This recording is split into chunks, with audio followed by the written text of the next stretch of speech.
tangan itu artinya dari punyanya Fandi berpindah kepada Rafif misalnya.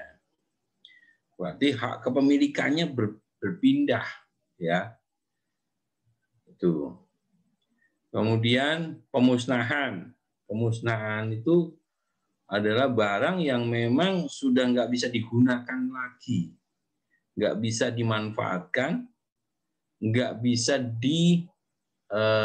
digunakan, dimanfaatkan, dipindah tangankan pun nggak laku, dijual nggak ada yang mau. Nah, itu harus dimusnahkan. Atau memang secara ketentuan barang itu harus dimusnahkan. Contohnya misalnya materai yang sudah daluarsa itu harus dimusnahkan. Kalau dijual murah gimana? Materai 6.000 dijual, ya jangan 6.000 deh, dijual aja 3.000 itu boleh nggak? Nggak boleh, ya kan? Nggak boleh, ya. Tuh. Kemudian yang ketiga adalah penghapusan. Nah, penghapusan ini yang lumayan ini banyak alurnya, karena pemindah tanganan juga lari kepada penghapusan, pemusnahan juga lari ke penghapusan, ditambah penghapusannya sendiri, ya. Itu secara sekilas di dalam pemindah tanganan, pemusnahan, dan penghapusan. Saya minta malam ini bisa interaktif deh. Kalau saya ngomong silahkan langsung disaut, nggak apa-apa ya. Nah, ini pertemuan sebelum ujian nih, pertemuan sebelum ujian. Saya share screen ya. Saya share screen.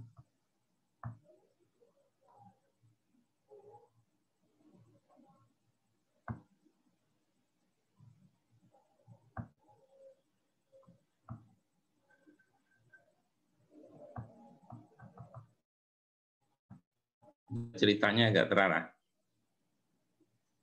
Jadi pemindah tanganan dulu ya. Pemindah tanganan mungkin ini saya sampaikan 15 menit, 20 menit. Nanti pemusnahan penghapusan 20 menit, jadi 1 jam lah, 1 jam ya. Baik, kemarin kita belajar penilaian kan PMK-nya 111 juga kan?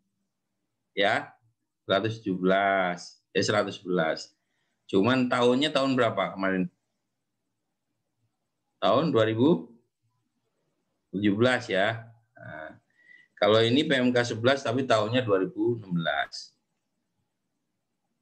Yang menjadi dasar hukum pemindah tanganan itu memang di dalam PP-nya juga diatur bahwa pemindah tanganan berikutnya diatur dengan peraturan menteri. Kemudian di yang sebelum keluar PP PMK 111, dulu itu ada PMK 96. Nah,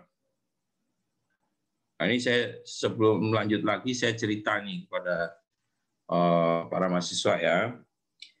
Jadi, dulu itu tahun 2006 itu PMK-nya, PP-nya PP 6 tahun 2006. Kemudian turunan PMK-nya hanya satu, yaitu PMK 96.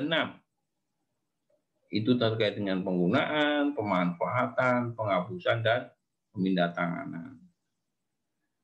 Berjalan waktu di 2015, 2016 itu berpikirnya, wah, aturannya ini terlalu simpel ini, sehingga didetailkanlah masing-masing ya. Ada PMK penggunaan, ada PMK pemanfaatan. Pemanfaatannya sendiri juga dipecah-pecah. Ada pemanfaatannya, ada sewa, kemudian ada KSP, ada KSPI, dipecah-pecah. Seakan-akan dipecah-pecah itu jadi hebat gitu ya. Wah, ini lebih detail ngurusnya. Kemudian penghapusannya sendiri juga sendiri, pemindah tangannya dipecah sendiri. Ternyata dari pimpinan Republik ini, Pak Presiden menyampaikan bahwa aturan itu jangan terlalu susah-susah, dibuatlah yang simpel. Makanya ada namanya simplifikasi peraturan. Aturannya disederhanakan.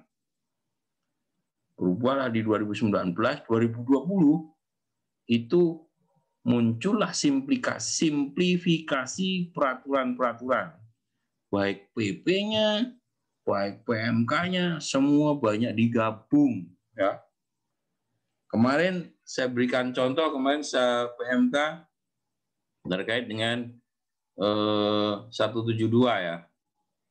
172 itu terkait dengan peran LSPSK. Dulu kan ada PMK 76, ada PMK 7. Nah, sekarang digabung jadi PMK 172, gitu kan. Kemudian PMK pemanfaatannya juga di PMK 115. Yang tadi dipecah-pecah tadi, digabung lagi jadi satu. Digabung lagi jadi satu. Ini nanti juga bakal muncul lagi nanti. Misalnya PMK terkait dengan pemindahantanganan, penghapusan, pemusnahan, nanti mungkin bakal dijadiin satu lagi. Mungkin ya. Ini sedang dilakukan simplifikasi peraturan oleh pengelola barang, yaitu DJKN. Yang diatur di dalam PMK 111 itu ada ketentuan umum, tanggung jawab, dan kewenangan. Nah, ada hal-hal terkait dengan pemindahantanganan, yaitu penjualan. Menjual jelas pemindahantanganan, kan ya? Ya, Rosalina, menjual barang. Barang saya jual dari saya kepada Rosalina. Contoh lah, buku kan saya jual ke Rosalina. Berarti haknya kan berpindah pada Rosalina. Tuh. Kemudian tukar-menukar. Tukar-menukar. Barangnya ditukar. Tadinya punyanya Fandi, ditukar ke Rafif. Hanya Rafif punya sepatu, Fandi juga punya sepatu. Tapi sepatunya beda. Wah, aku pengen yang punyamu. Oke, ditukar. Nah, tentunya tukar-menukar ini nilainya harus sebanding ya. Nggak mungkin kan misalnya menukar barang, satu sepatu, Lutfi punya sepatu, ditukar sama Pandi punya mobil, sepatu ditukar mobil. Itu bukan tukar-menukar, itu ngasih hadiah itu Lutfi kan. Lutfi dikasih mobil, ngasih sepatu ya. Nah, itu bukan tukar-menukar ya. Kemudian hibah. Hibah itu memberi cuma-cuma, nggak bayar. Kalau tukar-menukar tadi kan bayarnya pakai barang. Kalau penjualan bayarnya pakai uang. Kalau hibah nggak bayar. Kayak dikasih aja lah, dikasih. Tapi ada syarat-syaratnya yang menerima. Kemudian penyertaan modal pemerintah pusat.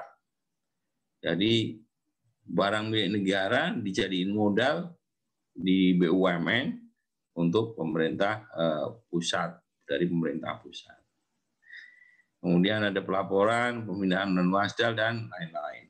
Oke, kita lanjut ya. Nah ini lingkupnya seperti yang kemarin-kemarin, pemanfaatan, juga ada kita pisahkan barang ada di pengelola maupun barang ada di pengguna. Nah, barang di pengelola. Pengelola siapa? DJKN. Jangan lupa ya. Ini udah pertemuan ke-7. Tolong dimengerti barang pada pengelola dan barang pada pengguna. Barang pada pengelola itu DJKN, barang pada pengguna itu pada kementerian lembaga. Nah, Menteri Keuangan ada punya dua posisi, sebagai pengelola dan sebagai pengguna. Ya, kalau saya di sehari-hari sebagai pengguna di Kementerian Keuangan. Di pengelola ada tanah bangunan, ada selain tanah bangunan. EB itu tanah bangunan ya, STB itu selain tanah bangunan. Ya. Pengguna juga demikian. Setiap pemindahantanganan perlu dilakukan penilaian kecuali hibah ya. Kalau kemarin di PMK 111 11 penilaian juga saya sampaikan bahwa pemindah tanganan harus dilakukan penilaian kecuali penilaian nilai wajar dengan memperhitungkan faktor penyesuaian. Penilaian oleh pengguna barang tanpa penilai disebut nilai taksiran. Jadi yang lalu saya sampaikan juga di materi penilaian bahwa penilai itu dilakukan oleh orang yang sudah mendapatkan pengangkatan dari Menteri Keuangan. Kalau yang tidak mendapatkan pengangkatan gimana? Itu namanya penaksiran, ya, ditaksir. Penilaian selain tanah dan bangunan pada pengguna barang. Ini berarti pada siapa nih pengguna barang itu? Ada yang tahu? Kalau pengelola barang kan DJKN. Kalau pengguna barang? Ayo, jawab langsung. KL ya Pak. KL. KL, ada berapa KL? Ada berapa ya? Ada berapa? 87 kementerian lembaga ya. 87 kementerian lembaga. Baik kementerian lembaga yang gede, yang tanggung, maupun yang kecil. Yang gede mana? Ya contoh Kementerian Keuangan ya. Satkernya udah di atas 500 satker. Yang kecil mana? Oh, BKN. Kenapa satkernya hanya satu? Ya, BKN itu satkernya hanya satu kan ya? Oh enggak, BKN ada Menpan yang satkernya satu Menpan, enggak punya ini di bawah. Kalau BKN masih punya kantor regional-regional. Ya. Ada yang penempatannya BKN nanti? Bismillah Pak. Bismillah. Iya. Disuruh ini ya, ngisi survei itu milih mana gitu ya? Belum Pak. Belum, Pak. Oh, yang semester 5 ya. Semester 5 kemarin disuruh ngisi survei. KL mana yang dipilih, termasuk pemerintah daerah, kecuali KL Kementerian Keuangan. Nah, ponakan saya kan nelpon saya ngisi apa ini? Saya bilang ngisi aja BPK. Ya, BPK. Tapi memang saingannya berat loh ya. Nanti kalau nggak lolos, kamu bisa di kementerian yang kecil. Nggak apa-apa, lolos lah pokoknya kata dia. Dia PD-nya tinggi. Ya, mudah-mudahan lolos ya. Tapi dia akuntansi kan. Kalau akuntansi mungkin memang disebar non keuangan. Kalau perben mungkin ke keuangan ya. Nah, yang ada pengguna tadi pada KL itu ada tim yang ditetapkan oleh pengguna. Kemudian bisa melibatkan penilai yang ada di penilai pemerintah, artinya penilai DJKN. Bisa juga penilai publik, maksudnya dari penilai umum ya, yang mendapatkan izin dari MAPI, Masyarakat Penilai Indonesia. Ya. Kemudian apabila diperlukan, pengelola barang mengajukan permohonan penilai untuk melakukan penilaian atas BMN, tanah, dan atau bangunan dalam hal nilai yang diajukan pengguna oleh tim yang ditetapkan pengguna tanpa melibatkan penilai. Jadi kalau ditaksir tadi, ternyata pengelola perlu dilakukan penilaian oleh penilai, pengelola bisa mengajukan. Ya. Ini kaitannya dengan PMK juga 111 kemarin. Sekarang terkait dengan penjualannya, kalau tadi terkait nilainya, menjual. Kalian menjual kan pasti harus tahu mau jual harga berapa, gitu kan? Ya enggak? Larissa Nababan. Kalau kamu punya handphone Oppo 92, kalau dijual, kamu kira-kira minta berapa? Di bawah harga beli, Pak. Ya, harganya berapa? Kan harus tahu. Nah. Mungkin berapa ya, Pak? Sejuta? Sejuta? Iya, Oh iya. mungkin, Pak. HP-nya Nababan apa? iPhone, Pak. iPhone ya. Wah, memang kalau mahasiswa STAN iPhone semua ya. Coba iPhone kamu belinya berapa waktu itu? Mana, Baban? Oh, waduh, udah lupa, Pak.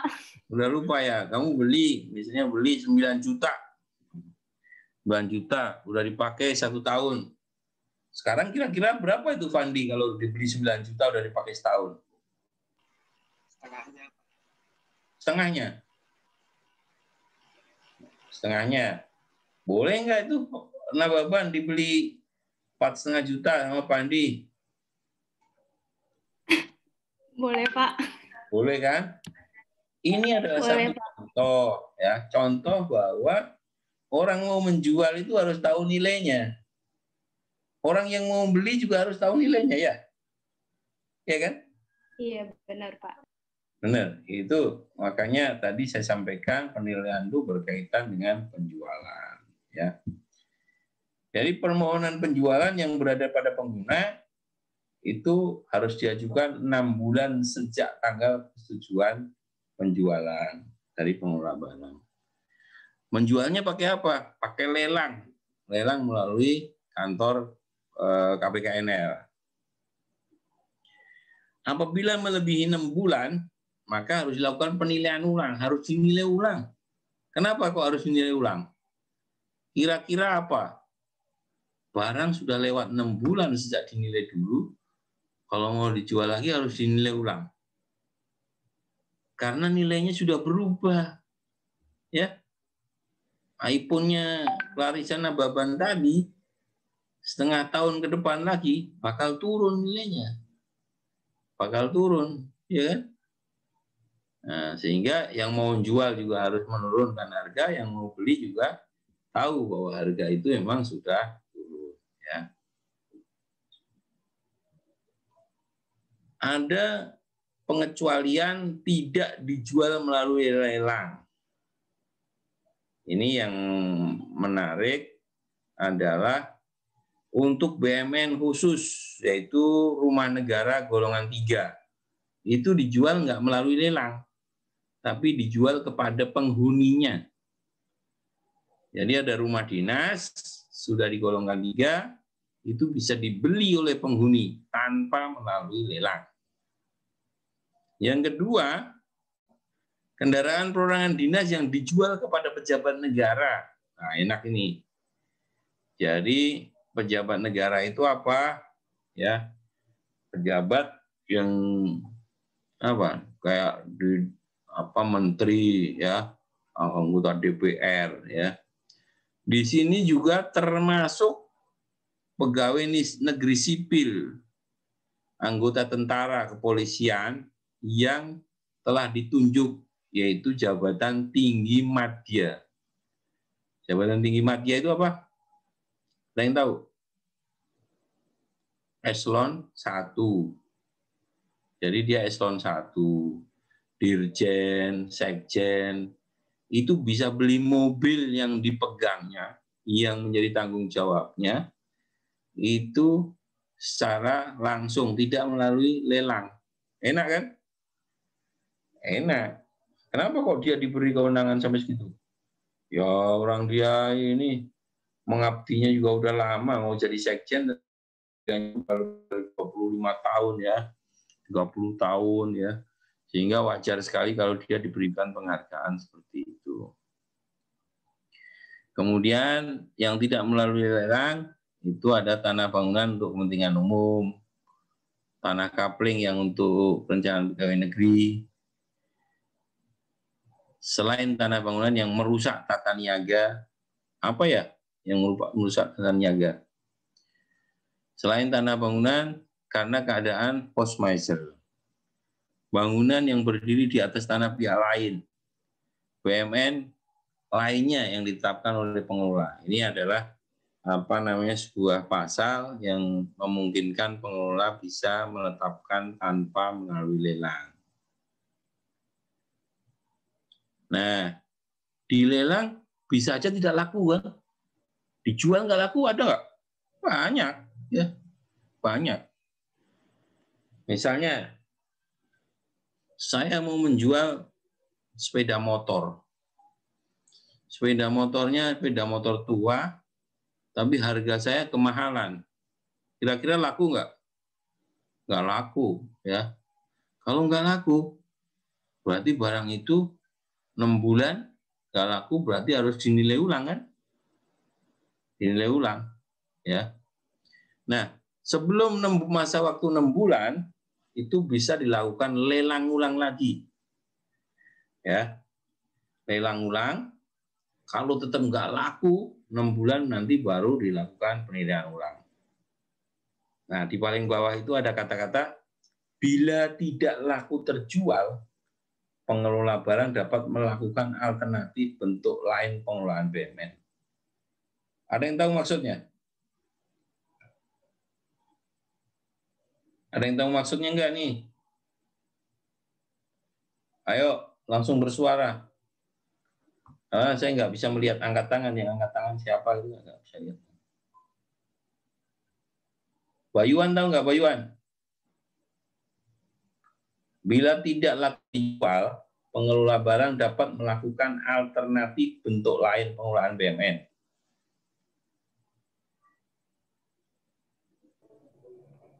Apa Bayuan?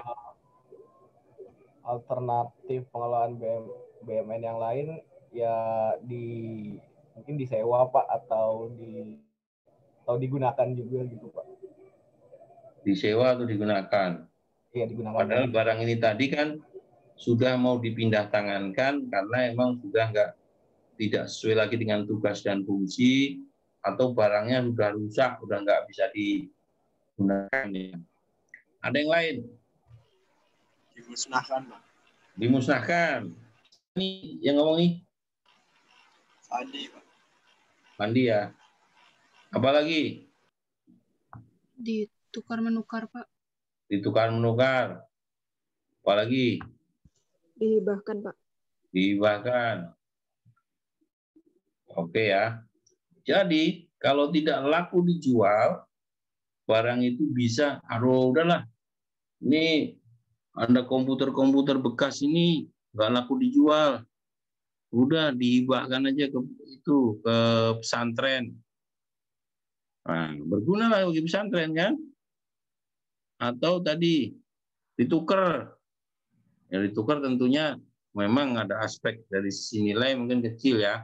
Ini nanti ditukar dengan apa gitu kan ya. Satu lagi memang nggak laku dijual karena emang tadi barangnya udah rusak berat, udah nggak bisa digunakan, nggak bisa dimanfaatkan, nggak ada yang mau beli, ya udah dimusnahkan aja. Itu adalah tindakan pengelola untuk memberikan persetujuan ya. Lelang ulang. Lelang ulang berlaku untuk tanah bangunan dan selain tanah bangunan, baik pada pengelola maupun pengguna. Dilelang ulangnya sekali doang, nggak dilelang ulang ya. Cukup sekali, kalau nggak laku dinilai lagi, kalau tetap nggak dijual, dihibahkan dihibahkan, dimusnahkan ya. Tuh. Mobil-mobil ini bagus-bagus nggak nih masih? Kalau lihat gambarnya. Masih baru ya? Bagus, Pak. Masih bagus ya. Memang usia mobil barang milik negara itu adalah 7 tahun. 7 tahun sejak tahun perolehan barunya atau sejak tanggal pembuatan untuk perolehan tidak kondisi baru. Ada yang tahu bedanya itu? Terhitung tanggal perolehan untuk perolehan baru dan tanggal pembuatan untuk perolehan yang tidak baru. Siapa yang bisa memberikan ini? Penjelasan perbedaannya itu.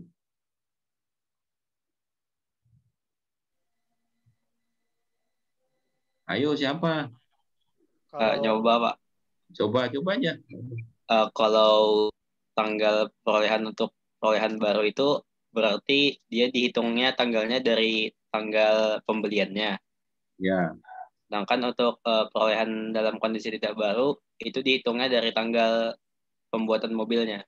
Misalnya dibelinya 2020, tapi pembuatan mobilnya 2018, dihitungnya dari 2018. Atau perolehan kondisi tidak baru yang lain selain beli apa? Kan jarang pemerintah membeli barang bekas, itu jarang, ya. Kita biasanya membeli barang baru, ya. Perolehan lainnya apa misalnya? Bisa dapat dari hibah gitu. Oke, dari hibah. Terus?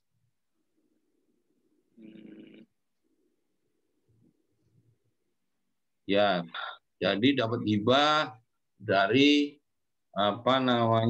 perusahaan tambang, ya. Karena ada perusahaan yang pertambangan itu ada, kalau begitu selesai barangnya dihibahkan semua ke negara. Bisa saja barang itu barang tangkapan atau barang sitaan KPK. Nyita kan tidak harus barang baru kan, ya, bisa barang lama, ya. Tadi siapa namanya tadi? Rafif, Pak. Rafif, ya. Oke. Itu contoh yang benar. Jadi barang itu bisa diperoleh beli baru, bisa saja diperoleh dari hibah atau dari pengalian status barang dari kementerian lembaga lain. Karena perolehannya nyatanya bukan tanggal pembuatan itu, pada saat diperolehnya, ya. Seperti itu bedanya, ya. Nah, di poin ketiga, kecuali barang yang telah rusak berat kondisi fisiknya, itu kalau 30% itu harus dipindah tangankan, harus dijual, ya. Nggak boleh diperbaiki lagi. Kenapa nggak boleh diperbaiki? Biaya memperbaikinya nanti lebih banyak, ya. Tuh. Ini yang penjualan kendaraan perorangan dinas. Tadi kan yang tidak dilelang itu bisa rumah negara, golongan 3, dan kendaraan perorangan dinas. Penjualan BUMN berupa kendaraan perorangan dinas yang dijual kepada pejabat negara, mantan pejabat negara, pegawai aparatur sipil negara, tentara, dan anggota kepolisian, mengikuti ketentuan penjualan berupa kendaraan dinas perorangan dinas. Ini adalah PMK 18 atau PMK berapa, saya agak lupa nih, PMK 18. Coba nanti dicari juga, bisa di ini untuk pengetahuan, ya. Siapa tahu Anda nanti jadi dirjen, kan, sehingga Anda bisa beli. Kan masih 20 tahun, 25 tahun lagi, kan. Nanti peraturannya udah ganti, ya. Ya. Kemudian kita beranjak yang kedua. Tukar-menukar. Tadi sudah saya berikan contoh. Satu menukar sendak sepatu dengan menukar sepatu. Oh, tukar, ya, senilai lah sepatunya. Karena suka warnanya, warna merah, yang satu warna biru, ya, tukar-menukar. Jadi senilai. Tukar-menukar ini untuk TB, tanah dan bangunan, yang tidak sesuai dengan tata ruang wilayah atau penataan kota. Jadi ada misalnya kita punya gedung kantor, letaknya di tengah pasar. Kira-kira sesuai nggak dengan tata kota itu? Wah, ini harus ditukar, ya kan? Nggak sesuai, kan? Nggak sesuai. Yang kedua, bisa menyatukan BUMN yang lokasinya terpencar. Ada yang tahu maksudnya ini? Bastian.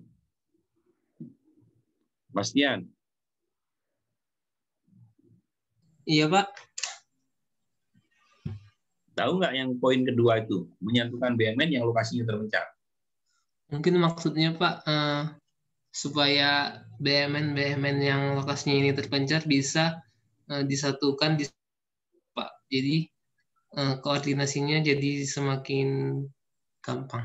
Lebih mudah, gitu, ya? Iya. Ya, betul jawabannya. Dan saya lengkapi bahwa menyatukan BUMN yang lokasinya terpencar ini sebenarnya adalah menyatukan BUMN lokasinya yang terpisah-pisah. Sementara satu lokasi itu tidak bisa memenuhi kebutuhan sesuai SBSK yang ditetapkan. Jadi misalnya kita butuh tanah 2.000 meter, punya tanah 1.000 mau berkantor di yang 1.001, yang jalan A kurang, mau berkantor di jalan B yang 1.000 juga kurang. Akhirnya ya udah disatuin, ditukar jadi 2.000. Ya, tuh. Pertama bisa memenuhi SBSK, yang kedua mengelolanya lebih mudah. Menyesuaikan bentuk tanah, itu kan berupa tanah agar penggunaannya lebih optimal.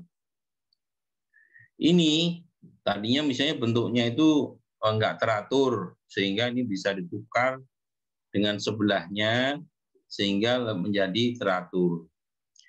PMK ini terkait dengan poin ketiga ini karena adanya satu masalah dulu yang saya tangani, saya harus diminta tukar menukar KPPN di daerah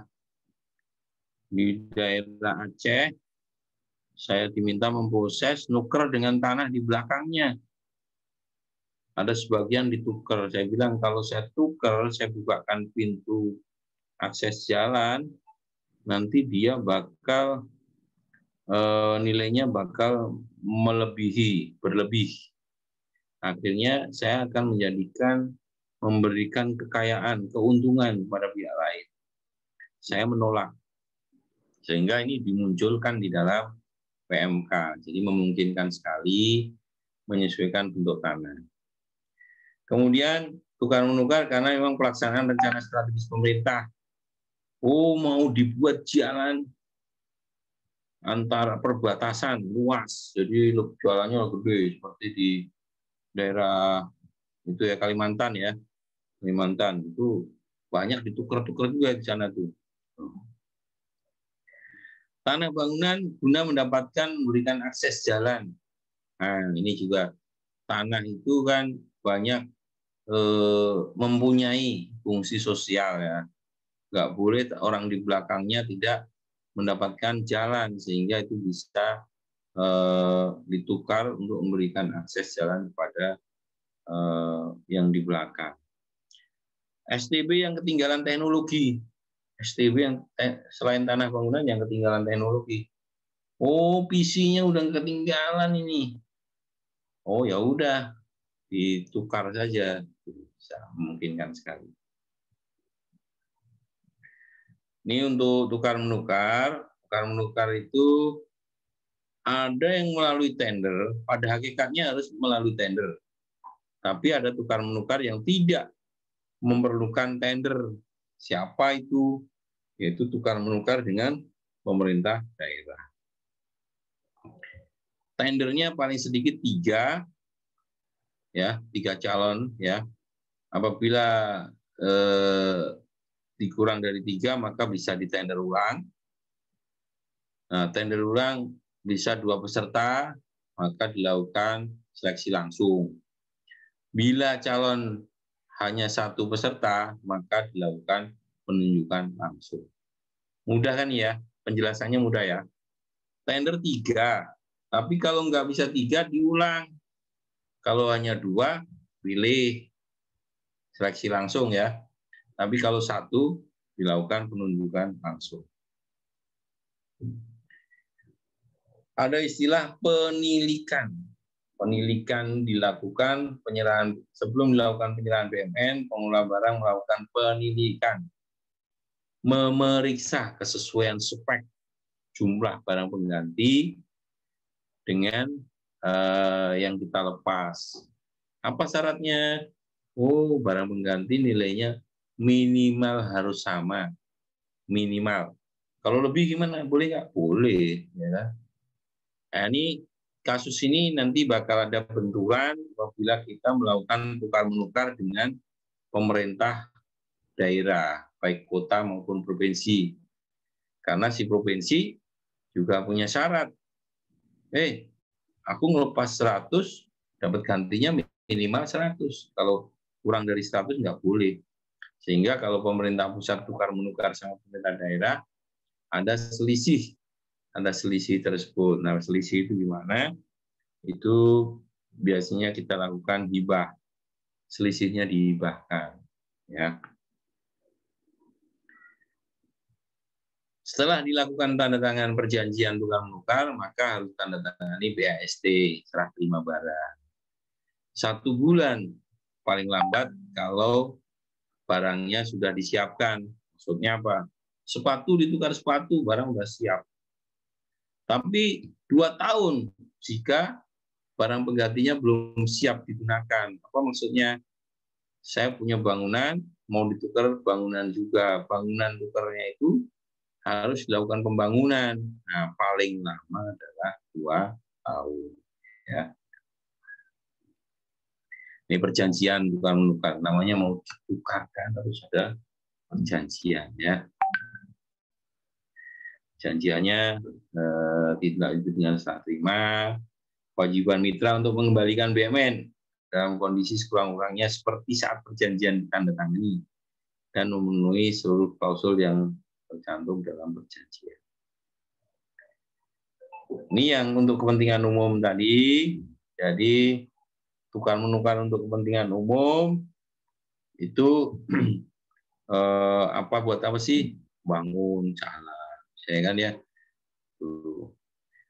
Kemudian ganti kerugian atas pengadaan tanah yang telah berdiri bangunan yang digunakan secara aktif untuk penyelenggaraan tugas pemerintah dilakukan dengan cara relokasi. Relokasi apa? Dipindahkan, ya, pindahkan tempatnya. Nilai didasarkan atas hasil pemilihan ganti kerugian sesuai dengan ketentuan dalam peraturan. Yang ketiga, hibah. Tadi dijual, tukar menukar, ini yang hibah. Hibah itu untuk kepentingan sosial, budaya, agama, kemanusiaan, pendidikan non komersil, serta penyelenggaraan pemerintahan negara daerah. Makanya ada hibah dari pemerintah pusat kepada pemerintah daerah, ada juga hibah dari pemerintah daerah kepada pemerintah pusat. Tentunya itu dalam penyelenggaraan tugas dan fungsi, ya. Nah, kalau yang menerima hibah, ini ada lembaga-lembaga sosial, masyarakat, perorangan atau kelompok dalam program pembangunan nasional, pemerintah negara lain, masyarakat internasional akibat bencana, Pemda, Pemda itu biasa dengan contoh, BUMN berbentuk perusahaan umum dalam rangka menjaga stabilitas ketahanan pangan. Pihak lain yang ditetapkan oleh pengelola barang. Ada hibah yang memang pada saat penganggarannya sudah rencana untuk dihibahkan. Saya kira kalian sudah tahu lah ya. Halo? Ngantuk? Ngantuk enggak? Aman, Pak. Aman, Enggak, Pak. Aman, Pak. Enggak, Pak. Jadi itu udah direncanakan di penganggarannya emang udah mau dihibahkan, ya. Ya, dari awal pengadaannya mau dihibahkan. Pengecualian persetujuan hibah ke DPR. Tentunya pada waktu penganggaran kan udah disetujui DPR. Jadi pada waktu hibah ini nggak perlu persetujuan DPR.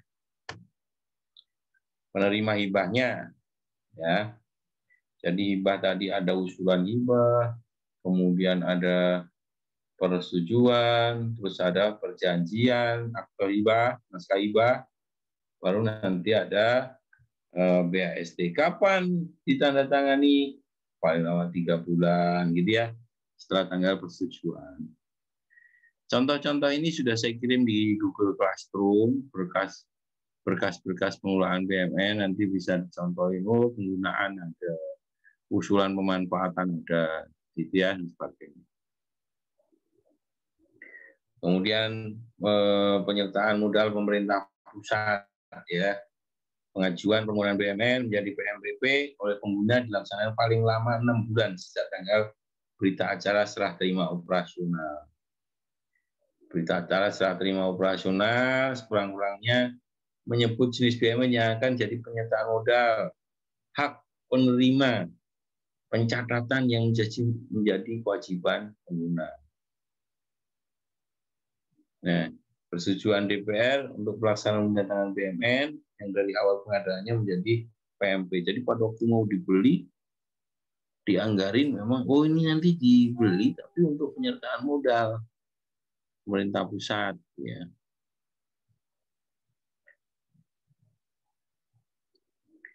Tadi udah penjualan, tukar menukar, hibah, PMPP.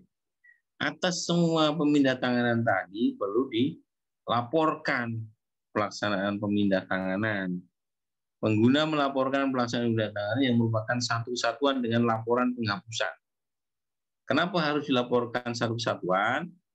Karena pada waktu pemindahantanganan, begitu barang sudah diserahkan kepada pembelinya, begitu barang sudah BAST, tukar menukar, sudah diserahkan hibahnya, sudah diserahkan untuk penyertaan modal, maka barang itu harus dihapus dari daftar buku kementerian lembaga. Daftar barang kementerian lembaga, sehingga harus dihapus ya. Kemudian terhadap pemindahantanganan pada pengguna berupa selain tanda bangunan yang tidak terdapat pelaksanaan penghapusan tetap dilaporkan pemindahantanganannya. Apa ini ya? Yang tidak pemindahantanganan BUMN tapi tidak terdapat pelaksanaan penghapusan. Pemindahantanganan apa ini? Coba nanti kita cari kasusnya. Untuk hibah dekon TP ya, ini ada pengaturan khusus ya. Persetujuan lain bentuk lain, tadi ada diusulkan dijual tapi nggak laku, oh dimusnahkan. Diusulkan dijual nggak laku, oh jadi dihibahkan. Tentuan peralihan mencabut PMK 96. Hibah persediaan yang dari awal. Nah, saya berikan contoh apa ya? Kementerian Kelautan misalnya membagikan benih ikan, ya. Itu memang sejak awal diadakan itu direncanakan mau dihibahkan ya. Baik, ini wah udah 40 menit rupanya. 40 menit kita baru bicara pemindahantanganan. Ada satu kunci tadi yang di pemindahantanganan itu ada 4 hal, yaitu dijual, ditukar, dihibahkan, atau dijadikan modal pemerintah. Atas semua pemindahantanganan itu terakhir ditindaklanjuti dengan penghapusan, SK penghapusan barang dari daftar barang dengan keputusan pejabat ya. Dan keputusan pejabat. Oke, pemindahantanganan ada yang ditanyakan? Kalau nggak ada, kita lanjut yang izin bertanya, Pak. Boleh, ya. Tadi itu kan ada kayak barang yang setelah dilelang terus tidak laku dijual. Untuk menilainya itu lebih ke dihibahkan atau dihapus itu ada ininya nggak Pak? Ada ketentuannya atau harus bagaimana? Ya. Atau ya. Terima kasih Pak. Baik. Siapa tadi namanya nih? Lutfi Pak. Lutfi. Jadi tadi kan barang itu sudah disetujui dijual, kemudian diajukan penjualan ke KPKNL, tapi nggak laku gitu kan ya, nggak laku. Kalau nggak laku dilelang ulang, nggak laku lagi, wah nggak laku lagi dinilai ulang lagi. Kalau dinilai ulang nggak laku lagi, nah tadi bisa dihibahkan, bisa dimusnahkan, bisa apa tadi yang usulannya tadi ditukar ya. Nah, pilihannya itu memang dicarikan alternatif yang paling mendekati. Misalnya dijual nggak laku, oh ya udah ternyata ada pihak yang mau menerima untuk kepentingan sosial, kepentingan apa agama, kepentingan apa, bisa dihibahkan. Atau memang barangnya udah rusak banget ini. Bukti ini nggak mungkin orang mau. Jangankan beli, dikasih aja nggak mau, ya udah dimusnahkan. Jadi keputusan mengalihkan atau membuat alternatif lain itu didasarkan kondisi barang yang akan dipindahkan. Itu Lutfi ya. Ada Ya, lain? Pak. Ada yang lain? Saya izin pertanyaannya, Pak. Oke, Sinta. Kan tadi Bapak bilang kalau BMN yang tidak laku terjual itu kan salah satunya itu dapat dihibahkan gitu ya, Pak? Ya. Nah, itu apakah akan terjadi kerugian terhadap kekayaan negara saat BMN itu dihibahkan gitu, Pak? Terima kasih. Ya. Oke, Sinta ya. Jadi dihibahkan itu adalah memindahtangankan tanpa penggantian, gratis. Nah, di dalam hibah tadi dijelaskan bahwa penerima hibah itu ada syarat-syarat khususnya, yaitu ya lembaga sosial, lembaga pendidikan non komersil ya, tidak mencari keuntungan. Artinya barang itu dihibahkan memang merupakan bantuan pada yayasan-yayasan tersebut. Jadi tidak ada kerugian negara itu, tidak ada kerugian negara. Jadi jangan takut menghibahkan. Menghibahkan itu sepanjang yang diberi hibah itu memenuhi ketentuan, ya nggak ada masalah. Kecuali yang diberi hibah itu tidak memenuhi ketentuan. Misalnya saya dihibahkan mobil, wah masih masalah ya. Tapi kalau ada mobil dihibahkan kepada pesantren, oh itu nggak apa-apa ya, nggak merupakan kerugian negara. Oke, saya kira dua penanya untuk pemindahantanganan. Berikutnya kita masuk ke PMK 83 2016 terkait dengan pemusnahan dan penghapusan. Barang itu pasti kan bakal rusak ya. Barang itu bakal nggak digunakan kalau rusak. Kalau nggak digunakan dan nggak bisa diapa-apain lagi, pasti harus dimusnahkan. Kemudian juga barang yang memang sudah dijual, barang yang sudah dipindahtangankan, barang yang sudah dimusnahkan, tentunya itu nggak boleh tercatat di dalam laporan keuangan kita. Jadi harus dihapus, harus dihapus. Nah, PMK ini mengatur terkait dengan pemusnahan dan penghapusan. Kenapa ada PMK ini? Latar belakangnya adalah bahwa di dalam PP 27 itu diamanatkan bahwa untuk pelaksanaan pemusnahan dan penghapusan, pemusnahan itu diatur dengan PMK.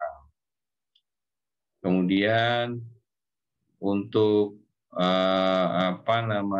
menyikapi perkembangan praktek pengelolaan BUMN diperlukan adanya penyempurnaan PMK, penyempurnaan PMK 50 terkait dengan penghapusan. Jadi pemusnahannya memang harus berdasarkan peraturan dan PMK 50 juga perlu dilakukan penyempurnaan. Ada pokok-pokok perubahannya terkait dengan PMK 50 ya, PMK 50. Sebelum ada PMK 83 itu sebelumnya adalah PMK 50 ya. Perubahannya itu. Kemudian tata laksananya. Jadi pemusnahan itu ada dua tempat juga seperti pemindahantanganan. Bisa pemusnahan pada pengguna barang, bisa pemusnahan pada pengelola. Penghapusannya juga demikian. Kenapa? Masing-masing mempunyai buku BMN-nya. Buku KL, ada buku pengelola. Ini yang terkait dengan pemusnahan. Ini ada syaratnya nih. Dilakukan pemusnahan tidak dapat digunakan, tidak dapat dimanfaatkan, atau tidak dapat dipindahtangankan. Dipakai udah nggak bisa. Misalnya saya punya jam tangan, dipakai nggak bisa. Mau disewakan jam tangan nggak akan mungkin bisa.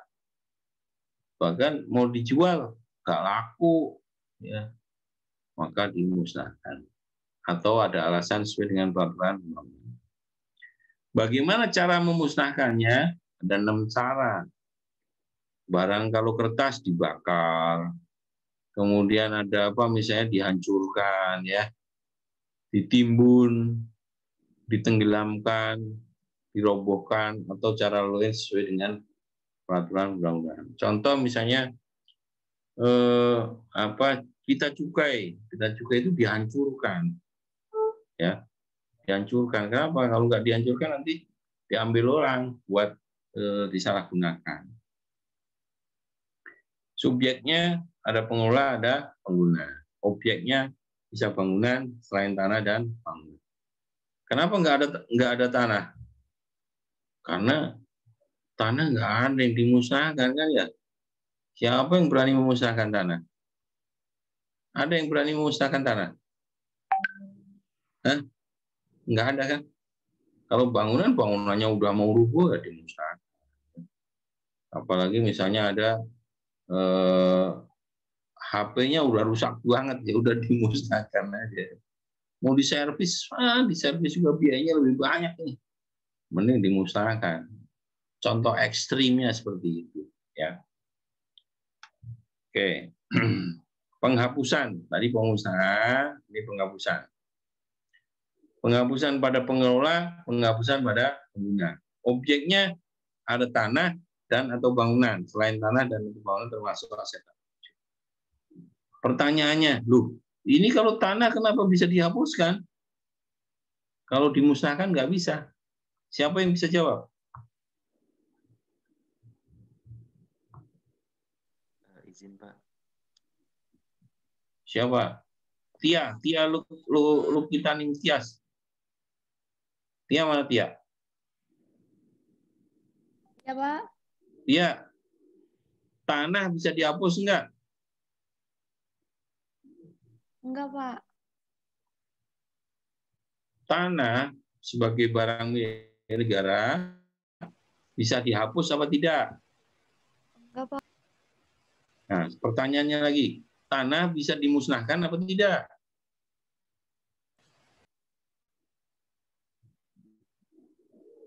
Enggak, Pak.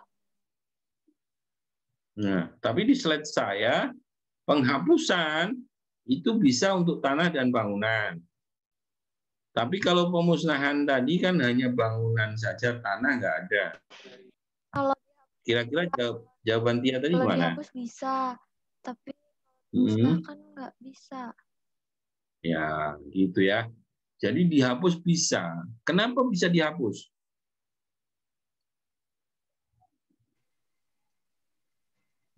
Ya. Bisa dipindah tangankan, Pak. Oke. Terus apa lagi? Kan pemindah tanganan termasuk ke penghapusan. Oke, jadi pemindah tanganan ditindaklanjuti dengan penghapusan. Jadi bisa membedakan ya antara pemusnahan dengan penghapusan. Kalau pemusnahan itu fisiknya yang dihilangi. Tapi kalau penghapusan ini catatannya yang dihilangi.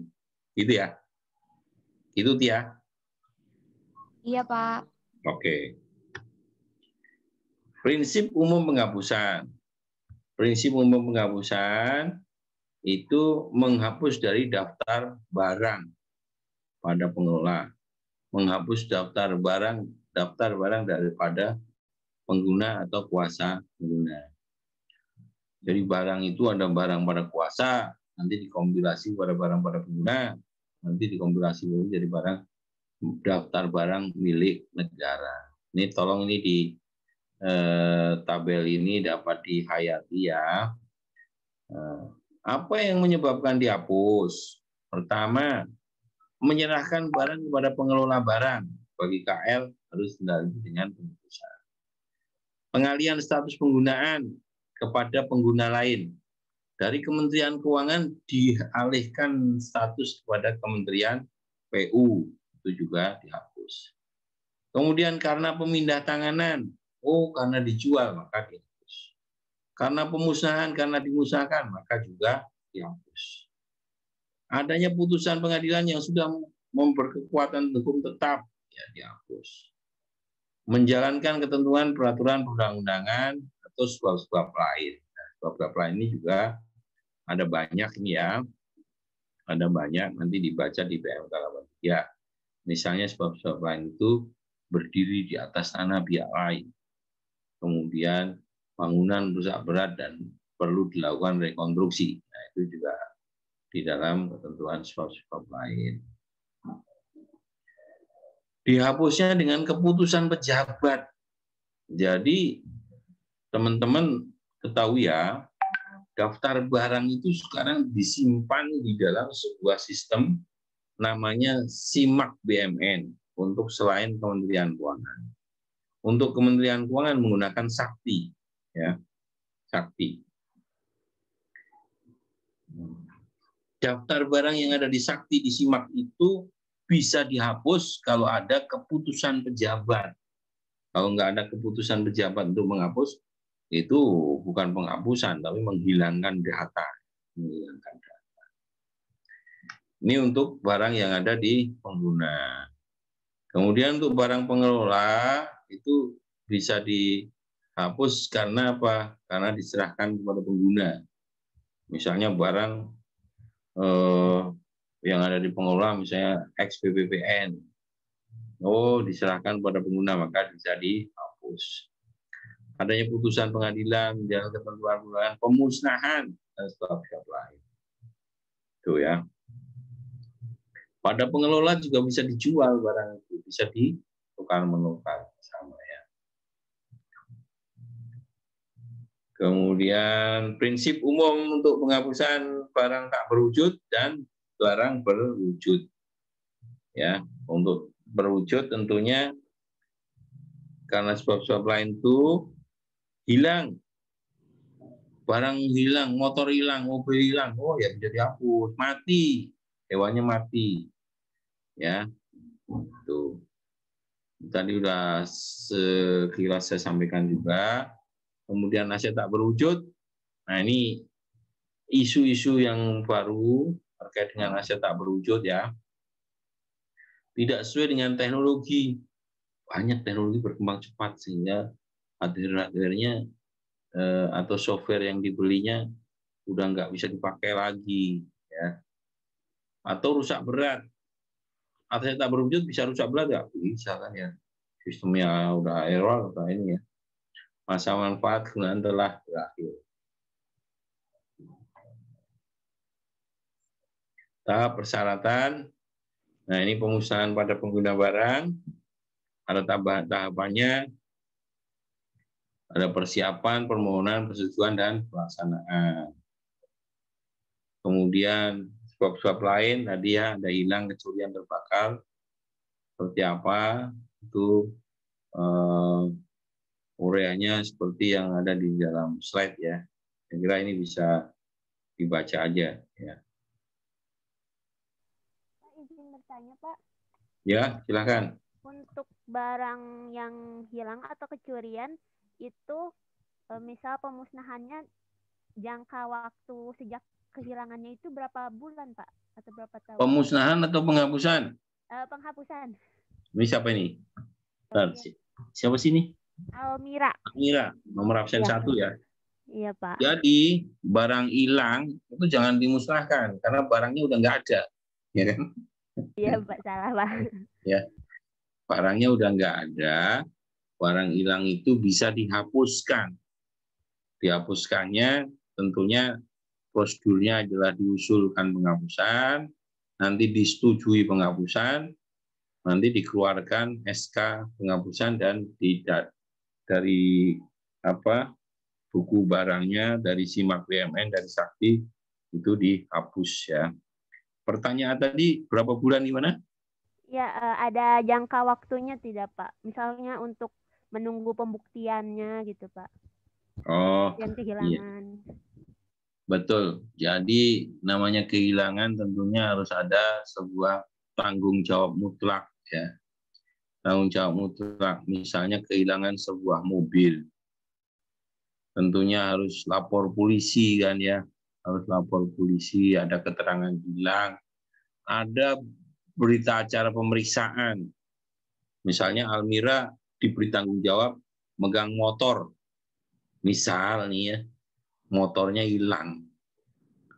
Almira akhirnya diperiksa sama atasan langsungnya atau pejabat yang mengelola BUMN, diperiksa hilangnya di mana. Oh, hilangnya di rumah, Pak. Kamu kunci nggak? Dikunci. Ditaruhnya di rumah di mana? Oh, di garasi. Wah, padahal udah di garasi, dikunci tapi tetap hilang juga ya. Terus nanti Almira ditanya, kamu mau tanggung jawab? Mau, Pak. Saya tanggung jawab mengganti berapa. Nah, itu harus mengganti. Biasanya orang yang memegang kendaraan itu kalau terjadi hilang seperti itu, dia harus mengganti.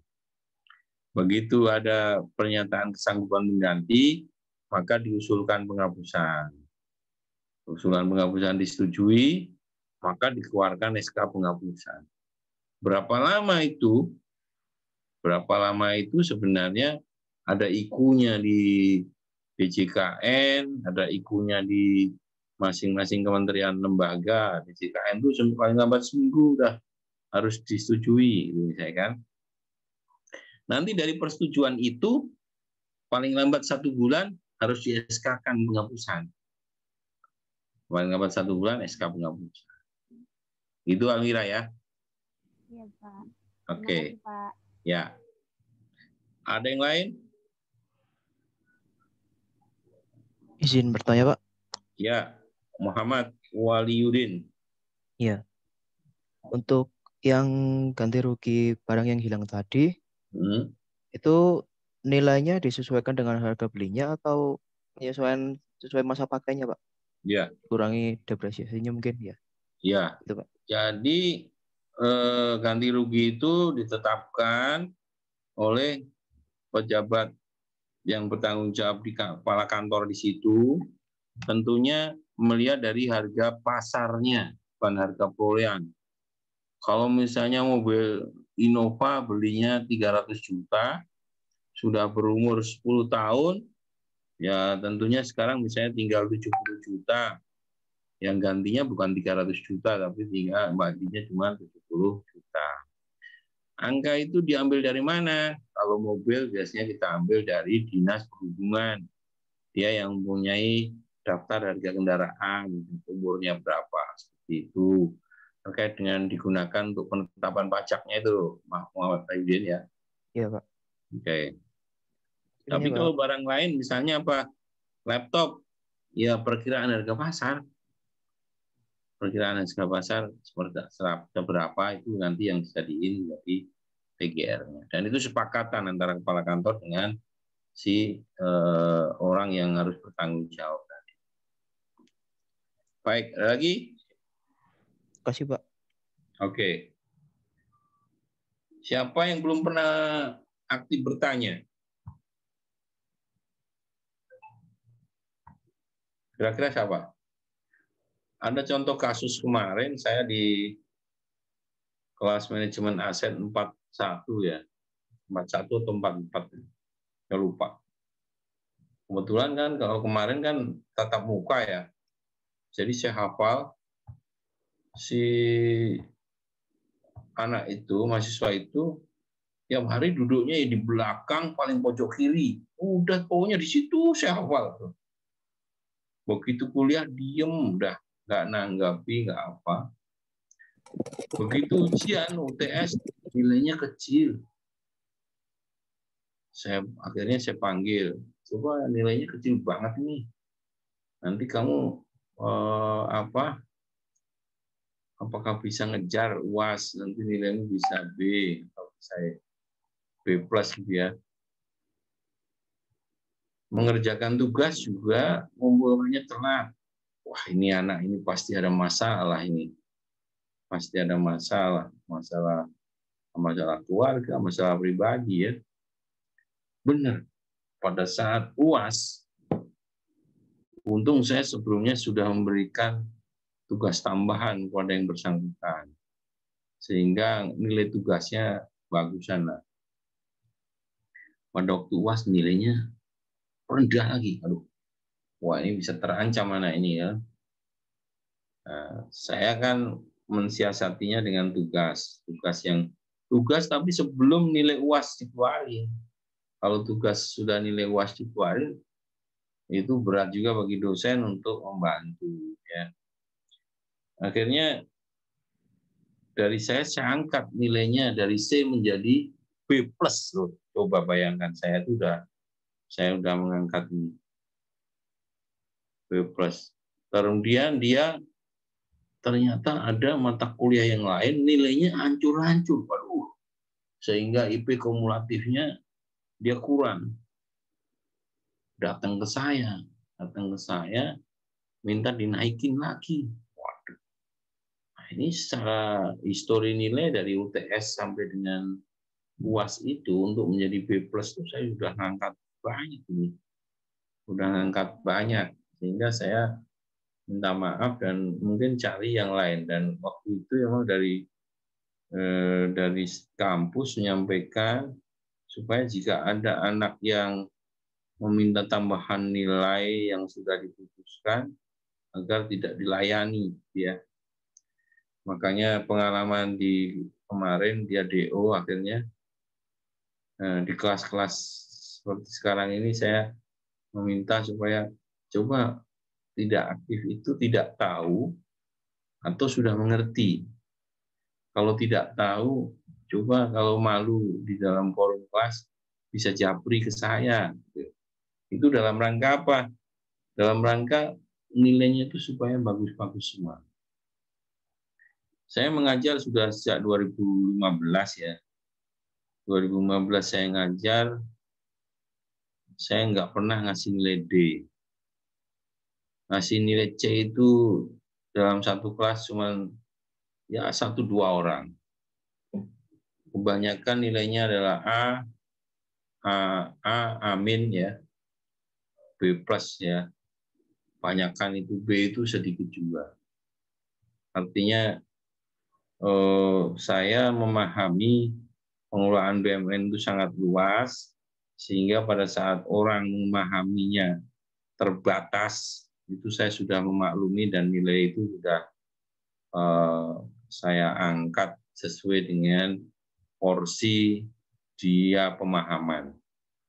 Artinya,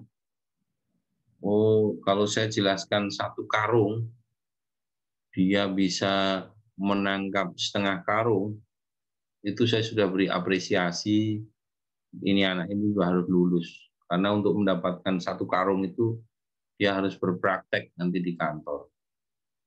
Yang setengah karung tadi, dia artinya dia sudah mempunyai dasar-dasarnya. Ya. Itu cerita supaya kalian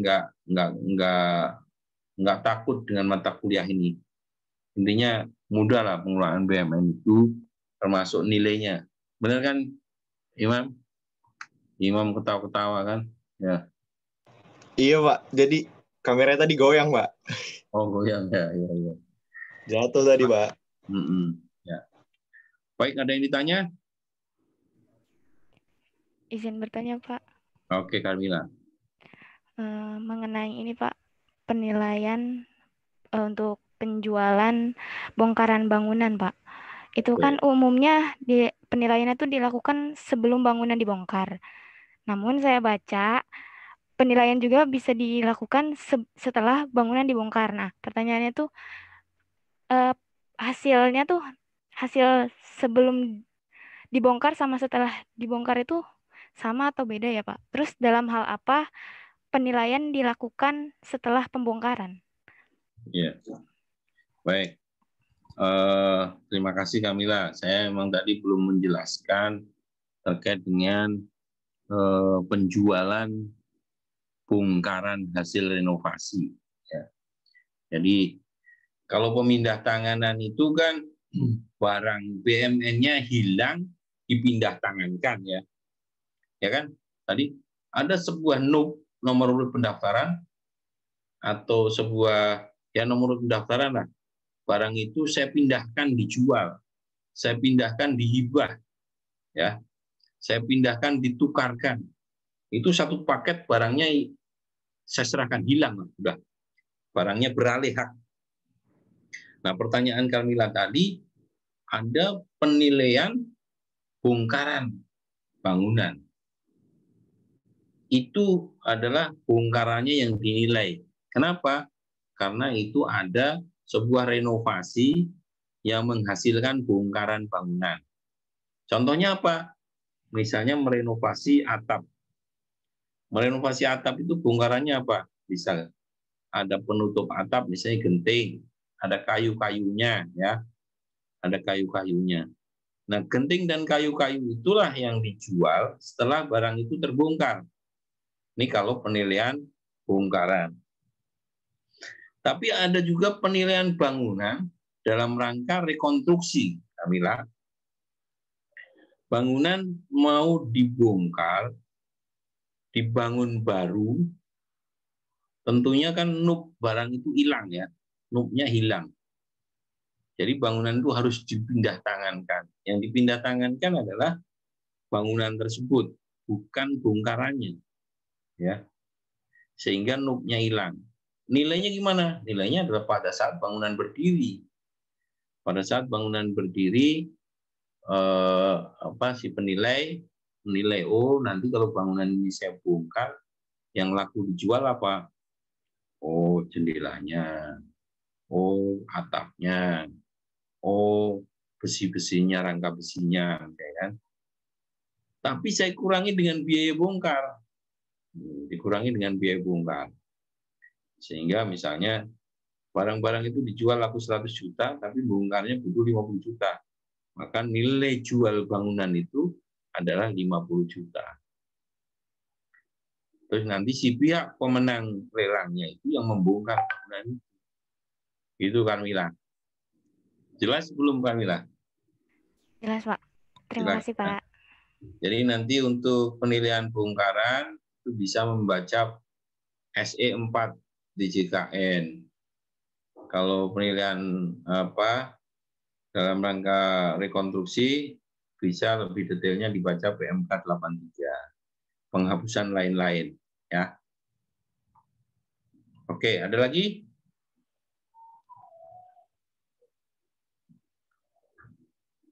Ada lagi?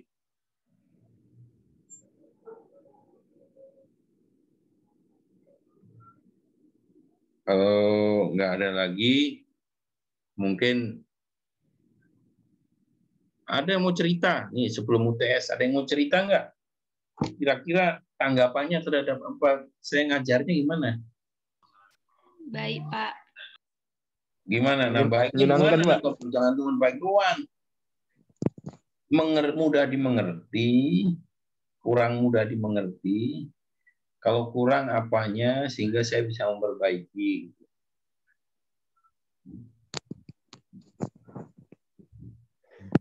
Udah. Coba saya cek satu-satu dulu ya.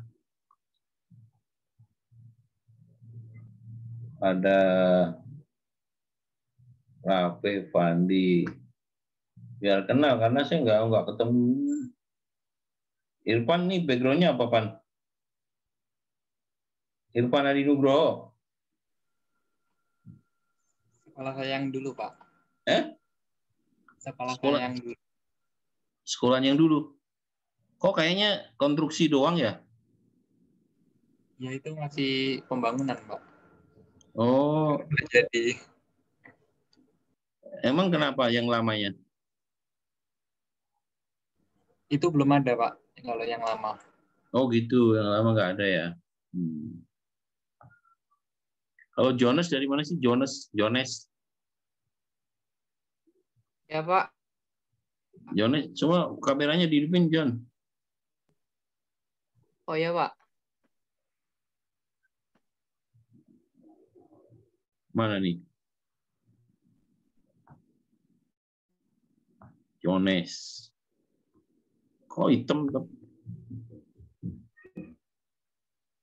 Apa karena malam ya? Malam di luar jadi gelap. Oh enggak, ganteng Jonas nih. Saya pikir hitam nih, orangnya hitam kali. Enggak, orangnya putih. Manurung dari mana? Jonas Manurung. Dari di Medan kan? Hah? Dari kisaran Pak, Sumatera Utara. Kisaran Pak. Kisaran Sumatera Utara. Pak, Sumatera Utara. Iya. Oke. Ya, tahulah saya. Banyak kebun sana ya. Iya Pak, banyak sawit. Banyak sawit ya. Oke. Ya, mungkin itu sementara. Nanti untuk ujian saya udah siapin soal. Nah, saya baca-baca dulu soalnya tadi yang saya kasih supaya buat pedoman lah. Tapi ini nggak share kan?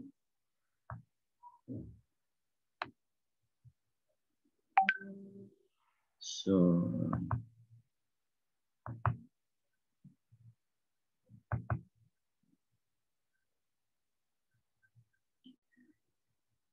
jadi pertama terkait dengan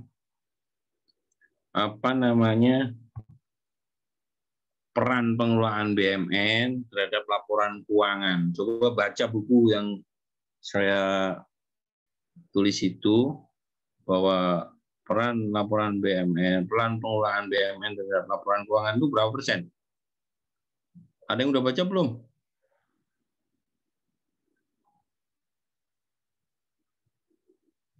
Peran terhadap neraca berapa persen? 60%. Ya? 60%. Nah itu tolong nanti bisa diuraikan terkait dengan neraca itu apa aja isinya. Bahwa di neraca itu kan ada aset tetap, ada barang konsumsi, dan sebagainya. Itu dikaitkan dengan pengelolaan BUMN, bahwa pengelolaan BUMN itu ada tanah bangunan, ada selain tanah dan bangunan. Itu tentunya masuk ke aset tetap gitu ya. Nilainya berapa. Nah, kalau Kementerian Keuangan secara KL itu kan di 2019 kemarin 115 triliun ya. Itu menyumbang 60% dari neraca Kementerian Keuangan. Kenapa meningkat tinggi? Kenapa meningkat tinggi di 2019? Karena adanya revaluasi BUMN di 2017-18 dan diperbaiki di 2019.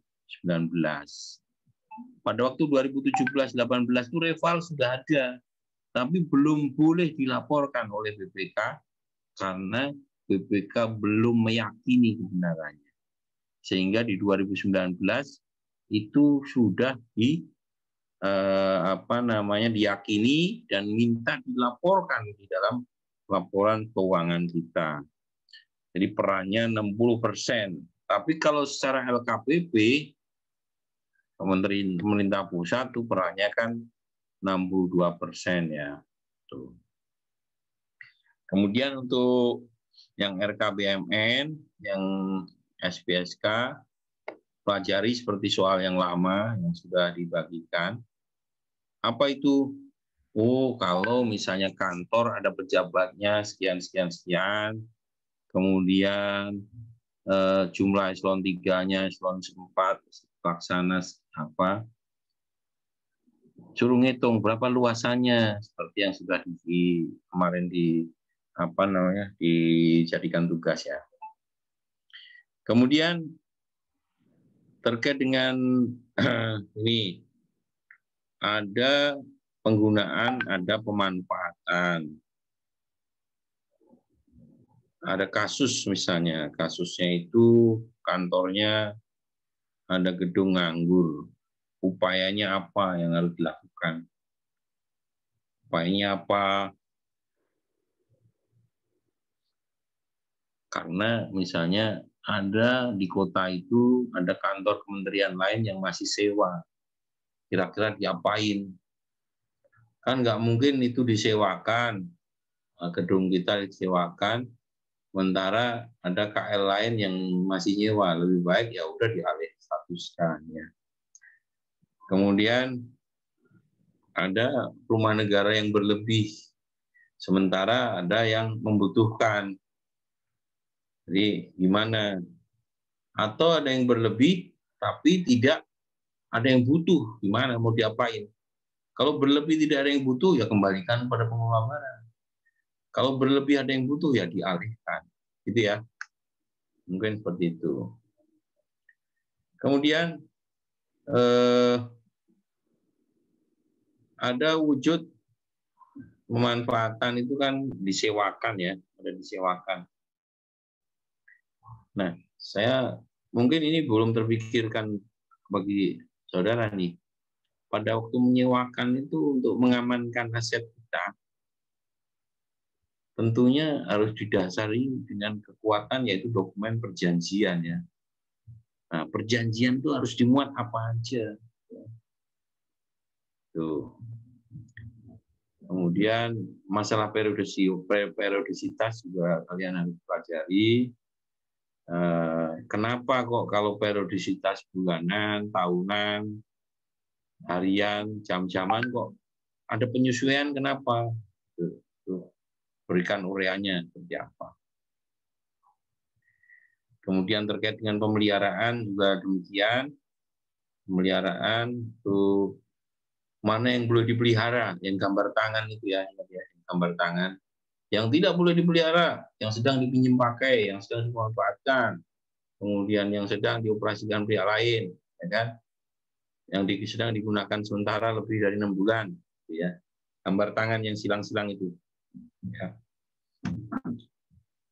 Kemudian ada isu besar terkait dengan pengamanan BUMN, semua KL, yang lalu sudah sampaikan bahwa banyak KL mempunyai BUMN yang dikuasai oleh pihak lain, oleh pensiunan, rumah negara. Itu menjadi isu besar. Bagaimana menurut Anda penyelesaiannya? Ya. Kemudian penghapusan sebab-sebab lain. Itu minta dijelaskan apa aja contohnya. Nah, saya sudah kirimkan dokumen, berkas-berkas, kemudian penghapusan sebab-sebab lain juga di PMK 83, di buku saya juga ada, nanti tinggal kalau keluar soal, saya kira dengan membaca itu sekilas juga bisa mengerjakannya. Oke, itu mungkin yang perlu dipelajari. Karena udah malam nih, udah jam 2, hampir jam 9 ya. Halo? Setengah 10, Kak. Ya, setengah 10, Pak.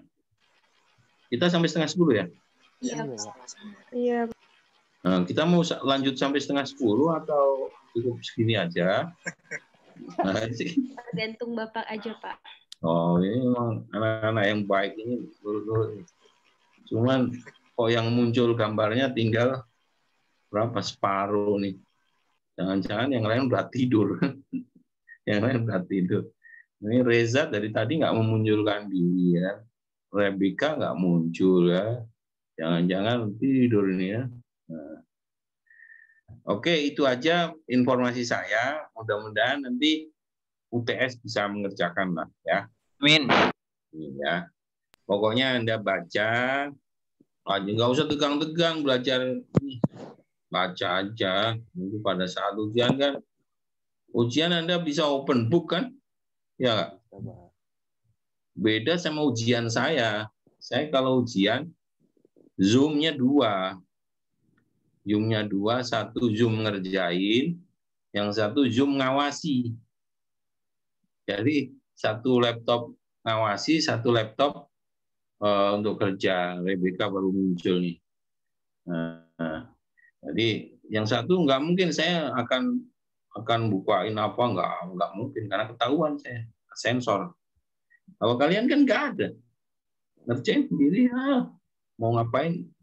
Siapa tahu Rebecca dikirimin sama Bastian jawabannya itu juga bisa aja. Tapi masalah waktu kan, waktunya bagaimana bisa mengatur. Oke ya, selamat malam. Sampai ketemu lagi nanti di pertemuan 8 setelah UTS. Saya berdoa supaya kalian sehat-sehat, tidak ada yang ujiannya menunda karena sakit ya.